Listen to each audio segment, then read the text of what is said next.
Class is now in session. I'm Professor Hockey, and today we will be discussing the third and final game of this Sharks rookie tournament against the LA Kings, which the Sharks managed to win 7-3. This brings their total over the full tournament to a very strong 3-0, and having not dropped a single game to either the Ducks, the Coyotes, or the Kings. And that is saying something. Of course, many people regard the Sharks prospect pool as not being that strong, and you take a look at teams like the Coyotes, who were able to run players like Barrett Hayton, one of the more hyped up prospects who are not yet in the NHL, the Ducks, who are running over 250 games of NHL experience in their lineup, the Kings with players like Akil Thomas, Rasmus Kupari, Anderson Dolan. And so with the Sharks, with their, I guess, ragtag group of prospects, managing to take every single game was pretty impressive. But again, not really what was important here. What was important was the performance of the specific prospects. Now, in this game,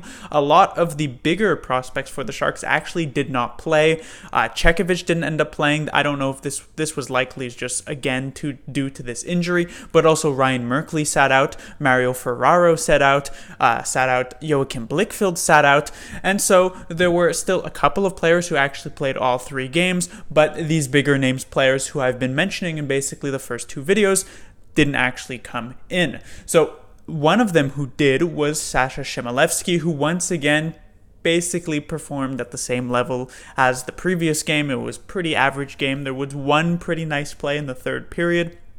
Otherwise, decidedly average, which is somewhat disappointing once again, sounding like a broken record here with Chmelevski, but he just didn't really stand out in a way that I thought he would.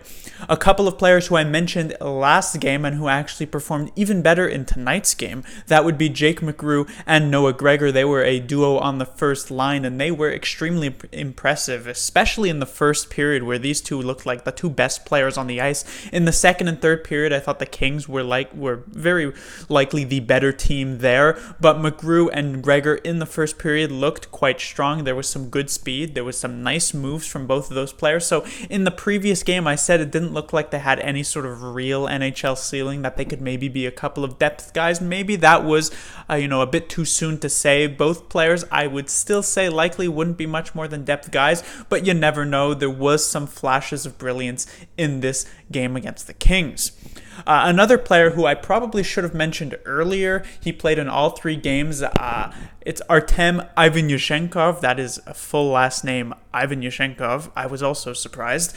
But he actually had 4 goals through the 3 games, and just by looking at his play as I did, you wouldn't know it. This is the reason why I hadn't brought him up in either of the first 2 games, because, besides the 4 goals he actually did score, there wasn't anything particularly impressive with his game, but again, it would be pretty rude of me to not mention the player who I believe led the tournament in terms of goals, or at least led the tournament in the terms of goals at the end of the Sharks-Kings game. So having to mention him, of course.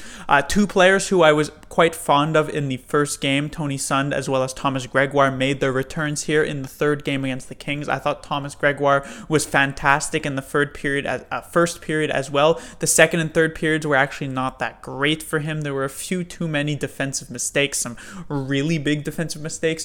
Tony Sund didn't really stand out for me as much as he did in game 1, but he was still quite sound defensively.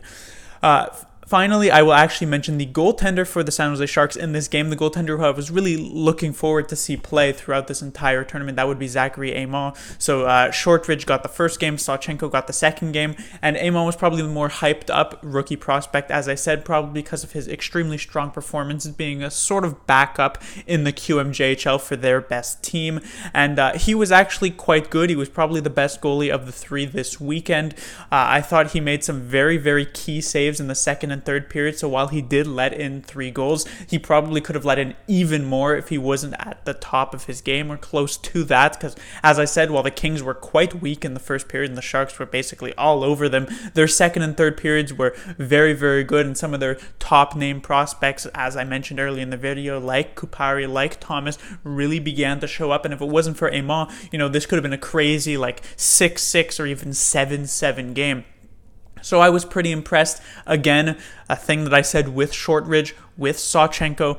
Emon still's got a ton of time here as a goaltender. He probably is, fourth, fifth in the pipeline in terms of goaltending prospects, so I wouldn't expect to see him anytime soon here in the next couple of years for the San Jose Sharks, but he is someone to keep an eye on as his career goes further through juniors and through the AHL, which he will eventually end up at. I do believe he will still be in juniors come next season, however. But that will do it for this rookie tournament, for these little recap videos. All in all, a pretty impressive weekend from the Sharks prospects. While some of the better ones didn't necessarily show up as well as I would have thought, it was still nice to see them all come together and be able to take a 3-0 weekend here against some of the teams who most people would say had better, at least star quality on them. So good to see. Maybe this is more of a comment on the Sharks coaching staff compared to how the Sharks team came together, but again, it was nice to witness. Class dismissed.